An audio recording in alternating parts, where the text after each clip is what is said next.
بسم اللہ الرحمن الرحیم نحمدہ و نصلی علی رسول الکریم اما بعد فاعوذ باللہ من الشیطان الرجیم بسم اللہ الرحمن الرحیم قال اللہ تبارک و تعالی وَإِذَا سَأَلَكَ عِبَادِي عَنِّي فَإِنِّي قَرِيبٌ أُجِيبُ دَعْوَةَ الدَّاعِ إِذَا دَعَانِ وقال تعالی ادعوني استجب لكم وقال النبي صلی اللہ علیہ وسلم الدعاء مخ العبادہ صدق اللہ العظیم وصدق رسولہ النبی الکریم ونحن علی ذلک من الشاہدین والشاکرین والحمد للہ رب العالمین۔ اللہ تبارک و تعالیٰ کا ارشاد ہے کہ اے میرے حبیب، جب یہ میرے بندے آپ سے میرے بارے میں سوال کریں، اذا سألک، جب آپ سے پوچھے، عبادی میرے بندے، عنی میرے بارے میں، فإنی قریب، تو میں ان کے قریب ہوں، اجیب دعوت الداعی، میں پکارنے والے کی پکار کا جواب دیتا ہوں، اذا دعانی، جب بھی وہ مجھے پکارتا ہے۔ اور دوسری جگہ اللہ پاک خود فرماتے ہیں کہ ادعونی، مجھے پکارو، استجب لکم، میں تمہاری دعائیں پوری کروں گا، تمہاری مرادیں پوری کروں گا، تمہاری دعا قبول کروں گا۔ سوال اللہ تعالیٰ نے ہر انسان کو یہ دیا کہ جو بھی مسئلہ ہو آپ مجھ سے مانگو، اور اللہ تبارک و تعالیٰ نے یہ نہیں فرمایا کہ میں مجھ سے جب مومن مانگے گا تو میں دعا قبول کروں گا اور کافر مانگے گا تو نہیں کروں گا، ایسی بات نہیں، قید نہیں ہے۔ اللہ تبارک و تعالیٰ ہر مخلوق کی آواز کو سنتا ہے اور ہر مخلوق کی ضرورت کو پورا کرتا ہے۔ اگر ایک کافر بھی سچے دل سے اللہ سے مانگتا ہے اور ہدایت مانگتا ہے اور وہ یہ کہتا ہے کہ میں اپنی جو زندگی ہے یہ میں غلط گزار رہا ہوں اور مجھے صحیح راستہ چاہیے، وہ جب اللہ تعالیٰ سے دعا التجا کرتا ہے سچے دل سے، اللہ تبارک و تعالیٰ اس کو بھی ہدایت دے دیتا ہے۔ مانگنے کا اللہ نے حکم دیا، اور مانگنے میں نماز کیونکہ سب سے اعلیٰ عبادت ہے، اور نماز کا ایک معنی دعا ہے، اللہ سے مانگنا، صلات کا ایک معنی اللہ سے مانگنا ہے۔ تو نماز جب بھی ہم پڑھتے ہیں، نماز کی جتنی بھی وہ قسمیں ہیں، چاہے وہ فرض نماز ہو، واجب نماز ہو، سنت نماز ہو، نفل نماز ہو، منت مانگی ہوئی نماز ہو کہ میں اگر میرا فلاں کام ہو جائے میں اتنی رکعتیں پڑھوں گا، صلاۃ الحاجت ہو، صلاۃ توبہ ہو، صلاۃ شکر ہو، اور صلاۃ استخارہ ہو، تہجد کی نماز ہو، اشراق کی نماز ہو، چاش کی نماز ہو، اوابین کی نماز ہو، غرض نماز جنازہ ہو، یا استسقاء کی نماز ہو، یا صلاۃ الکسوف ہو، صلاۃ الخسوف ہو، یعنی چاند گرہن کی نماز، سورج گرہن کی نماز، کوئی بھی ہو، بس نماز جو ہے اس کے اندر ہم کیا پڑھتے ہیں؟ نماز کے اندر ہم اللہ تعالیٰ سے دعا مانگتے ہیں، اور ہر نماز کی ہر رکعت کے اندر ہم ایک دعا مشترک مانگتے ہیں، یعنی کوئی انسان ایسا نہیں ہے جو نماز پڑھے اور وہ یہ دعا نہ کرتا ہو۔ وہ کیا ہے؟ اہدنا الصراط المستقیم، یعنی نماز کے اندر صراط مستقیم پر چلنے کی دعا، اے اللہ مجھے سیدھے راستے پر چلا دے۔ تو گویا کہ جو اللہ کے خزانوں سے مانگنے والی چیز ہے اور جو سب سے زیادہ قیمتی ہے، جس کی سب سے زیادہ ضرورت ہے، وہ ہے ہدایت۔ کیونکہ اللہ نے جو ایمان کے بعد جو سب سے بڑی عبادت رکھی ہے اور مسلمان کی پہچان رکھی ہے وہ نماز ہے، اور نماز کی ہر رکعت میں سورہ فاتحہ کو لازم قرار دیا ہے۔ ہم کیا کہتے ہیں؟ اہدنا الصراط المستقیم، اے اللہ ہمیں سیدھے راستے کی ہدایت عطا فرما، ہمیں سیدھا راستہ دکھلا دے۔ صراط الذین انعمت علیہم، ان لوگوں کا راستہ جن پر تو نے انعام کیا۔ تو اللہ کا انعام کس پر ہوا ہے؟ وہ اللہ تعالیٰ نے خود ارشاد فرمایا دوسری جگہ کہ من النبیین والصدیقین والشہداء والصالحین، کہ انعام یافتہ لوگ جو ہے وہ انبیاء ہیں پہلے نمبر پہ، حضرت آدم علیہ السلام سے لے کر جناب نبی کریم صلی اللہ علیہ وسلم تک جتنے بھی انبیاء علیہ السلام دنیا میں تشریف لائے وہ سب انعام یافتہ ہے، ہر ایک پر اللہ کا مکمل طور پر انعام ہو چکا ہے۔ تو انعام کے مستحق لوگ وہ انبیاء ہیں۔ صدیقین وہ لوگ جو اپنے ہر نیک عمل میں صداقت سے جنہوں نے کام لیا، اور جن کے سردار حضرت ابوبکر صدیق رضی اللہ تعالیٰ عنہ ہے۔ صدیقین تو بہت ہوں گے، لاکھوں میں، کروڑوں میں، یا اس سے بھی زیادہ، یعنی آدم علیہ السلام سے لے کر قیامت تک صدیقین کا ایک سلسلہ ہے، ایک رتبہ ہے، مرتبہ ہے۔ لیکن سب سے بڑا مرتبہ جو ہے ان کا، جو صدیقین کے سردار ہیں، وہ حضرت ابوبکر صدیق رضی اللہ تعالیٰ عنہ۔ تو ہم اللہ تعالیٰ سے دعا کرتے ہیں کہ اے اللہ ہمیں ان لوگوں کا راستہ دکھا جن پر تیرا انعام ہوا، یعنی ہمیں صدیقین کا راستہ دکھانا ہے، تاکہ ہمارے اندر بھی صداقت پیدا ہو جائے، قول میں بھی، فعل میں بھی، عمل میں بھی۔ تیسری چیز، وہ کون ہے جن پر اللہ کا نام ہوا ہے؟ وہ ہے شہداء، کہ جتنے بھی اللہ کے لیے اپنی جان دیتے ہیں، اللہ کے راہ میں جان دیتے ہیں، اور کفر کے مقابلے میں ہوں یا عبادت کے راستے پہ ہوں۔ ایک آدمی کافر سے لڑتے لڑتے مر رہا ہے، تو شہادت کا رتبہ سب سے اعلیٰ رتبہ یہی ہے کہ دین اسلام کی سربلندی کے لیے وہ اپنی جان کی بازی لگا کر اللہ کے پاس پہنچ گیا، یہ شہادت ہے۔ اور شہادت کی دیگر بھی بہت صورت ہے، مثلا ایک آدمی نماز پڑھتے پڑھتے اس کو موت آ گئی، تو شہید تو یہ بھی ہے۔ حج کے دوران موت آ گئی، عمرے کے دوران موت آ گئی، دین سیکھتے سیکھتے یا دین کو سکھاتے سکھاتے۔ اور بھی بہت سارے مراتب ہیں، شہادت کے بہت سارے مرتبے ہیں، اپنی جان کی حفاظت کرتے ہوئے، اپنے ملک کی حفاظت کرتے ہوئے، ایک مسلمان کو بچاتے ہوئے، دیگر بہت ساری چیزیں ہیں، تفصیل بہت ہے، وہ ساری شہادت کے رتبے ہیں۔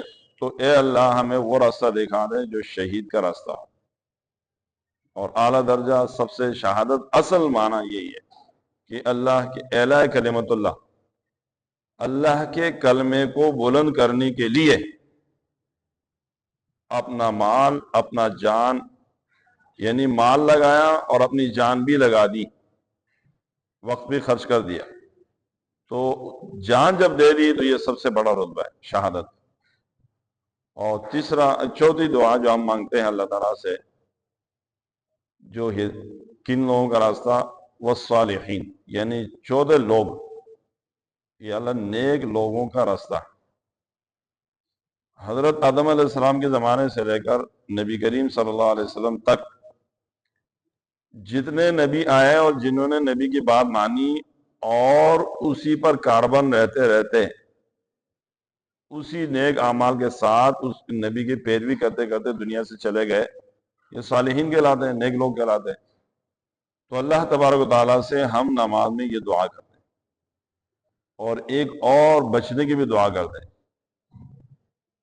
کیا؟ غیر المغضوب، غیر یعنی وہ ان لوگوں کے راستہ ہمیں نہیں چاہیے، جو صحیح ہے وہ چاہیے، جو غلط ہے اس سے ہمیں بچا بھی دے۔ وہ کیا ہے؟ غیر، نہ کہ ان لوگوں کا راستہ المغضوب علیہم، جن پر تیرا غضب نازل ہوا، ولا الضالین، اور نہ ہی ان لوگوں کا راستہ جو گمراہ ہو چکے۔ گمراہ فارسی کا لفظ ہے، اور اردو میں کہتے ہیں رستہ سے بھٹکے ہوئے لوگ، یعنی ایک آدمی یہاں سے سیدھے جا رہا ہے، اس نے وہ اگلے راستے میں پہنچنا ہے، لیکن وہاں کے لیے اس نے راستہ مطلب کراچی سے وہ نکل رہا ہے حیدرآباد کی طرف، اور وہ راستہ اختیار کرتا ہے ہب چوکی کا، اس طرف جا رہا ہے، تو اس کو بتایا جائے گا کہ بھائی یہ حیدرآباد نہیں جا رہا راستہ، یہ تو بلوچستان کی طرف جا رہا ہے۔ ایسے آدمی کو کیا کہتے ہیں؟ گمراہ کہتے ہیں۔ گمراہ جو اپنا راستہ، اپنی منزل کو کیا کر دیا؟ گم کر دیا۔ تو یہ دو دعاؤں کے اندر اہدنا الصراط المستقیم اور صراط الذین انعمت علیہم غیر المغضوب علیہم ولا الضالین۔ مغضوب علیہم کون ہے؟ اللہ پاک ارشاد فرماتے ہیں فَبَاءُوا بِغَضَبٍ مِّنَ اللَّهِ ذَلِكَ بِأَنَّهُمْ كَانُوا يَكْفُرُونَ بِآيَاتِ اللَّهِ وَيَقْتُلُونَ النَّبِيِّينَ بِغَيْرِ الْحَقِّ ذَلِكَ بِمَا عَصَوْا وَكَانُوا يَعْتَدُونَ۔ بنی اسرائیل حضرت موسیٰ علیہ السلام کے بعد وہ لوگ جنہوں نے موسیٰ علیہ السلام کی تعلیمات میں تحریف کی اور رستے سے بھٹک گئے، اور وقتاً فوقتاً ان پر انبیاء آتے رہے اور یہ ان کی بات نہیں مانے۔ دوسرے معنی میں یہودی، جو آج کل جس کو ہم یہودی کہتے ہیں، یہی وہ یہودی ہے جن پر یہ بددعا جو ہے ان پر آتی ہے کہ ان پر اللہ کا غضب ہو چکا ہے۔ فَبَاءُوا بِغَضَبٍ مِّنَ اللَّهِ، یہ لوٹ چکے ہیں اللہ کے غضب سے، اللہ کے غضب کے ساتھ لوٹے ہیں، ان کے ساتھ اللہ کا غضب ہے۔ کیوں؟ یکفرون بآیات اللہ، یہ ایک تو اللہ کی آیتوں کا انکار کرتے ہیں، وَيَقْتُلُونَ النَّبِيِّينَ، انہوں نے نبیوں کو شہید کیا، بہت سارے انبیاء کو ایک دن میں شہید کیا، اور اللہ کے نیک لوگوں کو بھی شہید کیا۔ حضرت زکریا علیہ السلام کو، حضرت یحییٰ علیہ السلام کو انہوں نے شہید کیا، اور حضرت عیسیٰ علیہ السلام کو شہید کرنے کی کوشش کی، لیکن اللہ نے بچایا۔ وما قتلوہ وما صلبوہ ولکن شبہ لہم۔ اس کے علاوہ بھی بہت سارے انبیاء کے ساتھ ان کا رویہ جو رہا وہ صحیح نہیں رہا۔ تو اللہ کی آیتوں کا انکار اور انبیاء کو شہید کرنا۔ تو ہم نماز جب پڑھتے ہیں تو ہم پوری روئی زمین کے تمام یہودیوں کے راستے پر چلنے سے اللہ کی پناہ مانگتے ہیں۔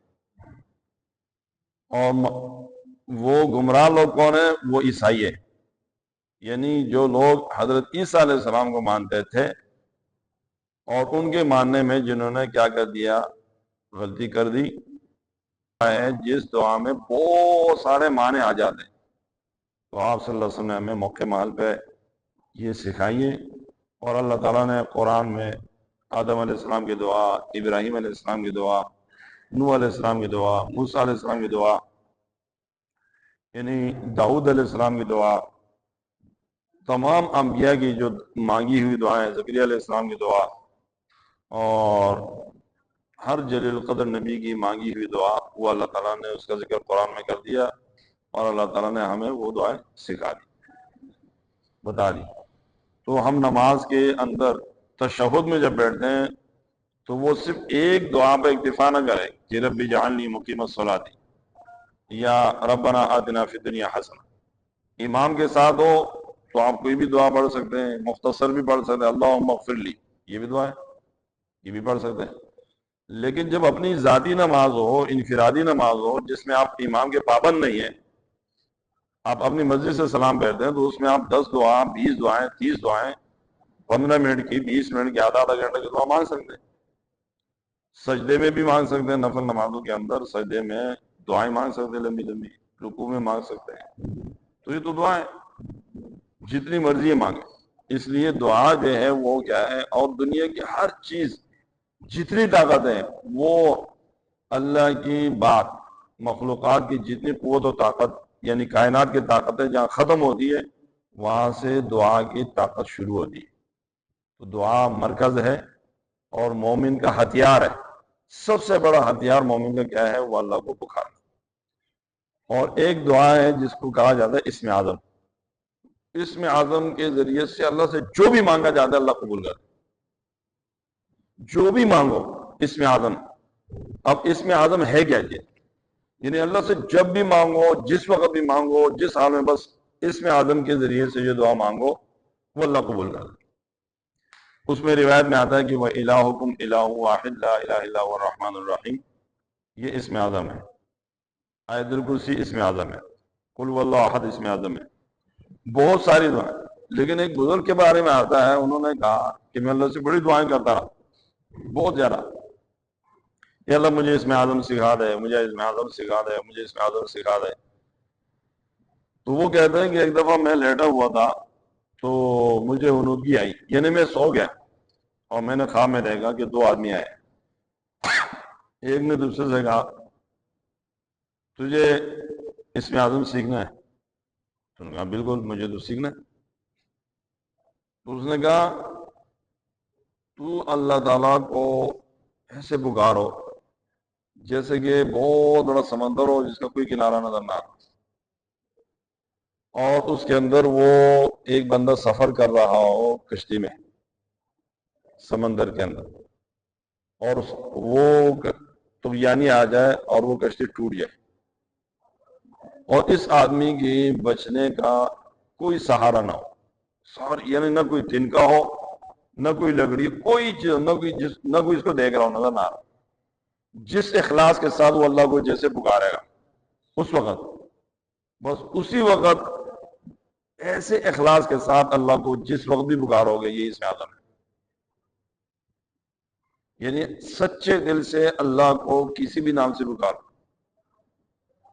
قل ادعوا اللہ او ادعوا الرحمن، اللہ کہو یا رحمان کہو، ایما تدعو فلہ الاسماء الحسنی، جس نام سے پکارو گے اللہ کے سارے نام اچھے ہیں۔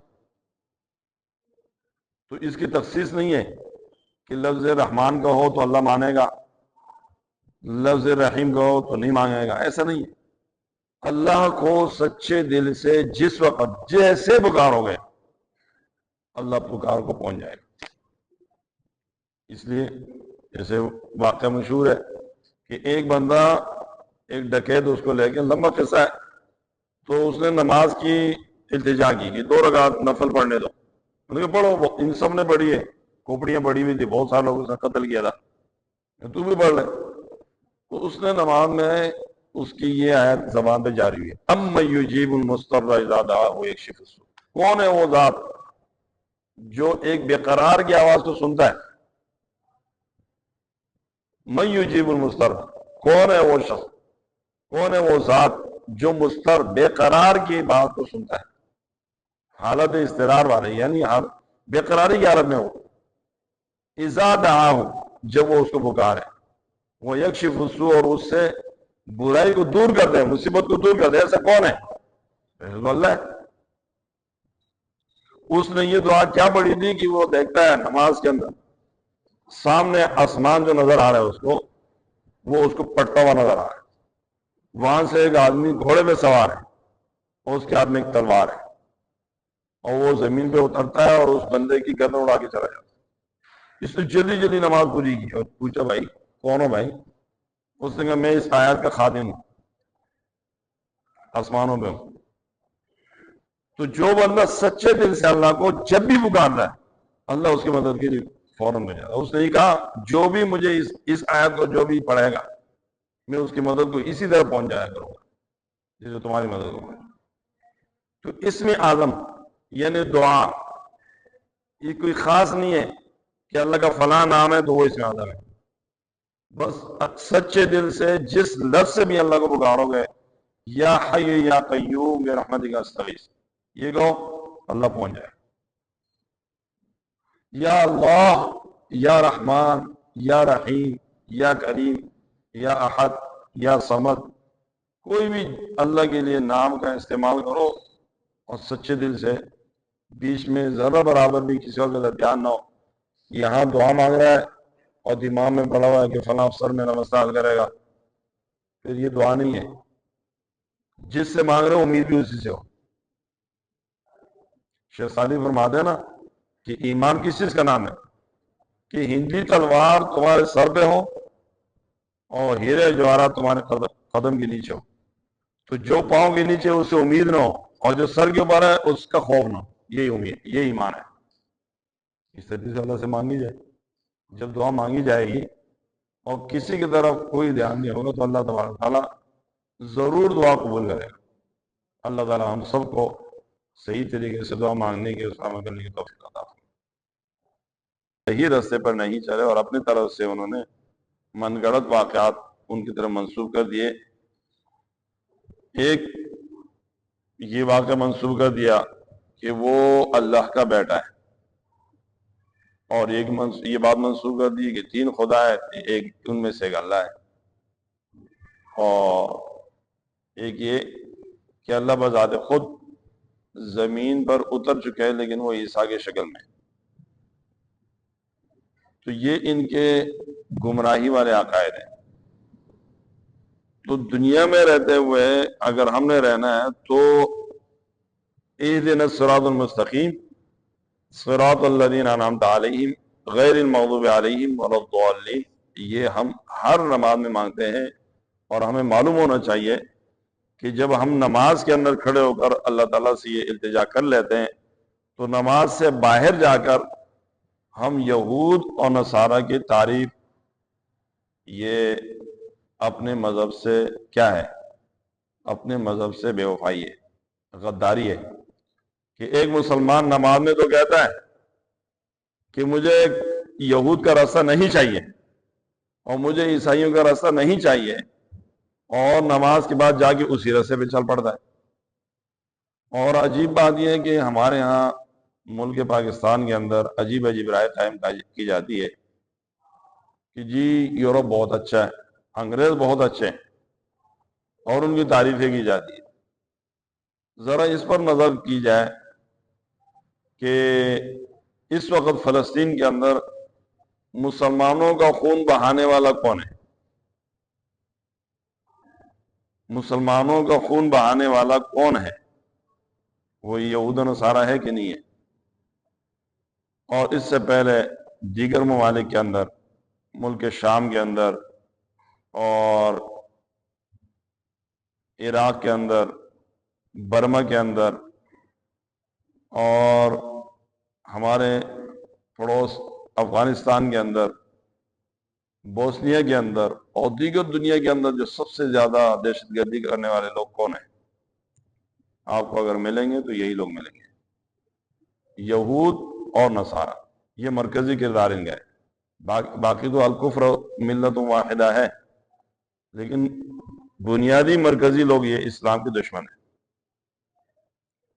تو ہم یہاں نماز میں تو اللہ سے یہ دعا کرتے ہیں ہمیں ان کے راستے پہ نہیں چلنا، اور باہر جا کے ہم تعریف کرتے ہیں، اور ان کی صرف یہ چیزیں ہمیں نظر آتی ہے کہ وہ کیا کرتے ہیں، وہ بلی سے پیار کرتے ہیں اور کتوں سے محبت کرتے ہیں۔ تو ہم کہتے ہیں وہ بڑے خدا ترس لوگ ہیں۔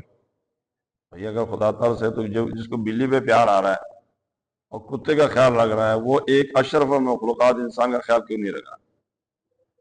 اور اس وقت تو سوشل میڈیا کا دور ہے، کوئی ڈھکی چھپی بات بھی نہیں ہے کہ فلسطین کے بچے وہ دنیا والوں کو نظر نہیں آ رہے، ہر ایک کو نظر آ رہے ہیں۔ ہر آدمی اپنے آنکھوں سے دیکھ رہا ہے، بوڑھے کو بھی دیکھ رہا ہے، بچے کو بھی دیکھ رہا ہے، عورت کو بھی دیکھ رہا ہے، مرد کو بھی دیکھ رہا ہے، اور ان کے ساتھ ہاتھ کٹے ہوئے ہیں، پاؤں کٹے ہوئے ہیں۔ کتنا ظلم ہو رہا ہے، جن کے مکانات تباہ کر دیے، اور فلسطین اور دیگر ممالک کے اندر جو مسلمانوں کے ساتھ انہوں نے ظلم کیا ہے، اور اب کر رہا ہے اور آئندہ بھی کرنے جا رہا ہے۔ تو اللہ تعالیٰ نے ہمیں تو ان کے راستے پہ چلنے سے منع کیا ہے۔ یہ کہتے ہیں مسلمان دہشت گرد ہے، اور ہمارے لوگ بھی کہتے ہیں کہ یہ ٹیررسٹ ہے۔ کیوں؟ اس نے داڑھی رکھی ہے، اس نے ٹیررسٹ ہے، سر پہ پکڑی ہے، یہ ٹیررسٹ ہے۔ سوال یہ ہے کہ افغانستان سے کتنے لوگ ایسے تھے جو چلے گئے جنہوں نے یورپ کی کسی ملک کو تباہ کیا، وہاں بم برسائے؟ لیکن نہیں، ان کا کہنا ہے، وہ کہتے ہیں کہ جی یہ طالبان ہے، یہ مسلمان ٹیررسٹ ہے، تو ہم بھی کہہ رہے ٹیررسٹ، دہشت گرد ہے تو ہم بھی کہہ رہے دہشت گرد۔ کیوں؟ ہم ان کا نوالا کھاتے ہیں، پھر ان کی بات ہم بھی کرتے ہیں، جیسے وہ بولتے ہیں ہم ویسے بولتے ہیں۔ تو میری تو بات جو شروع ہوئی تھی وہ دعا کے حوالے سے ہوئی تھی کہ دعا اللہ تعالیٰ نے فرمایا کہ دعا مانگو اور مجھ سے مانگو، اور آپ صلی اللہ علیہ وسلم نے ارشاد فرمایا کہ دعا عبادت کا مغز ہے۔ ہر چیز کا جو اصل مغز ہوتا ہے وہ کارآمد ہوتا ہے۔ بندہ درخت لگاتا ہے اور درخت لگا کے اس کی پوری دیکھ بھال کرتا ہے، اور جب بڑا ہو جائے وہ پھل دیتا ہے، اور وہ بادام کا پھل دیتا ہے، اور پستے کا پھل دیتا ہے، چلغوزے کا پھل دیتا ہے، اخروٹ کا پھل دیتا ہے۔ تو یہ کیا ہے، وہ جب ہم کاٹتے ہیں کھولتے تو اندر سے مغز نکل آتا ہے۔ تو مقصد تو اندر کا جو مغز ہے وہ ہوتا ہے، باقی جو ہم کرتے ہیں پورا درخت کا وہ درخت کو دیکھتے ہیں، اس کی دیکھ بھال کرتے ہیں، وہ اس کا مقصد اصل مغز ہے۔ تو دعا عبادت کا مغز ہے۔ ہم جب بھی عبادت کریں تو عبادت کے آخر میں اللہ سے التجا کر کے دعا کر کے اس کو اللہ سے قبول کریں کہ اللہ یہ جو میں نے عبادت کی ہے اس کی کمی کوتاہی کو معاف کر دے، اور آئندہ صحیح کرنے کی توفیق دے۔ آئندہ میں کوشش کروں گا، اور ابھی جو ہے یا اللہ جو عبادت کر چکا ہوں اس کو قبول کر دے، اور جو کمی کوتاہی کو اس کو معاف کر دے، اور آئندہ اس سے اچھی عبادت کی نیت کرے۔ تو جب یہ قبولیت کی دعائیں کی جائے گی، اللہ تبارک و تعالیٰ اس دعا کو قبول کریں گے، اور اللہ تبارک و تعالیٰ مزید ترقی عطا کریں گے۔ اللہ تعالیٰ ہم سب کو عمل کرنے کی توفیق عطا فرمائے۔